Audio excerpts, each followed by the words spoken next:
Bob Marley playing the blues, and I am thinking of this woman. Amadou dancing with the dead, and her hips are writhing in my bed. I am almost tempted to reject her limbs, supple and springing from the same soil that salted the first seeds of this exiled revolution. Jamaica is in her roots, Brooklyn tangled in the knots of her hair. I am tempted to seek a residence there. This woman with the caravan of colors is blue, black bruises, soothed and mellowed into the yellow under my skin. She is orange cotton head wraps and red silk slippers. She is fire in this belly of mine, tensing proud in resolutions round these round dips that swell in times of plenty, these curved points that flatten under want.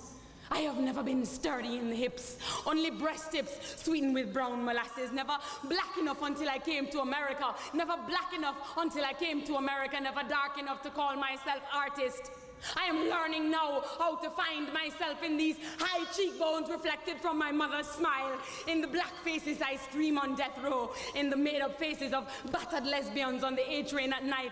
I am frightened for these faces that look back at me, eyes shifting and wide, rimmed with the red of a blood we must lose before this war is over. Garvey and Marley only lit the fire. Morrison and we steady pushing wood, the growing flame forcing us to acknowledge this generation's strange need for water, or need to cry for this world gone completely global, and the powers that have always been are only just warming to the idea of change, and still no change coming through the old steel doors of Red Hook housing projects. Only men in dark blue suits shouting, "Spread your nigger legs, boy. We just want to see what you have on you." Multi-racist trigger fingers get real comfortable when they know even a black jury will acquit. There's really nothing to it. Kill a woman after you have sex with her and it becomes domestic violence. Nothing to do with the authorities.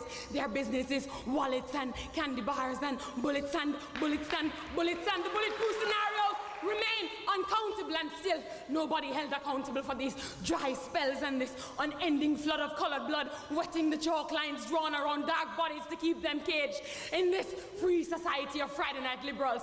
I cannot tell you how it hurts to be black and woman tied to this yoke of all. Men are equal if they are white and heterosexual. I am rambling along an ivy branch of exclusive leagues, country clubs where men decide if I am allowed to eject something foreign from my own womb.